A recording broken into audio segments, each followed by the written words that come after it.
তো সেই জন্য আমাদের কাছে খুব বড় চ্যালেঞ্জ, যেই দপ্তর যাকেই দিক, ভারতীয় জনতা পার্টি উন্নয়নের একটা মডেল তৈরি করে সারা দেশব্যাপী।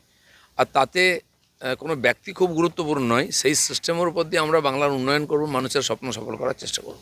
শেষ প্রশ্ন, এখনো পর্যন্ত শপথ গ্রহণ করেননি নতুন মুখ্যমন্ত্রী মাননীয় শুভেন্দু অধিকারী। তার আগে তিনি একটা স্পষ্ট ইঙ্গিত দিয়েছেন, দুর্নীতি বরদাস্ত নয়, অপরাধীদের রেয়াত করা নয়, এবং যারা এতদিন পর্যন্ত ওই আগের শাসক দলের ছত্রছায়ায় বিভিন্নভাবে তোলাবাজি, মাস্তানি, সিন্ডিকেট, অপরাধ চক্রের সঙ্গে জড়িত, তাদেরকে বেছে বেছে পানিশমেন্ট। শামশেরগঞ্জ থেকে সন্দেশখালী, কাউকে ছেড়ে কথা বলা হবে না। এটাই তো মানুষ চেয়েছিল। না, এটাই উদ্দেশ্য, মানুষের ইচ্ছাটাই আমাদের ইচ্ছা, সেটাকে প্রতিফলিত করার দায়িত্ব আমাদের আছে। সেই জন্য খুব তাড়াতাড়ি ব্যবস্থা হবে এসব সমাধানের, এবং আপনারাও পরিবর্তন দেখতে পাবেন। আজ শ্যামাপ্রসাদ মুখোপাধ্যায়ের মাটিতে বিজেপির প্রথম শপথ গ্রহণ। এটার জন্য আমাদেরকে আর ৭৫ বছর ধরে অপেক্ষা করতে হয়েছে। শ্যামাপ্রসাদের বলিদানকে সফল করার জন্য, তার স্বপ্নকে আমরা চেষ্টা করেছি, তপস্যা করেছি। একের পর এক আমাদের রাজ্য সভাপতি নেতৃত্ব দিয়ে কাজ করেছেন।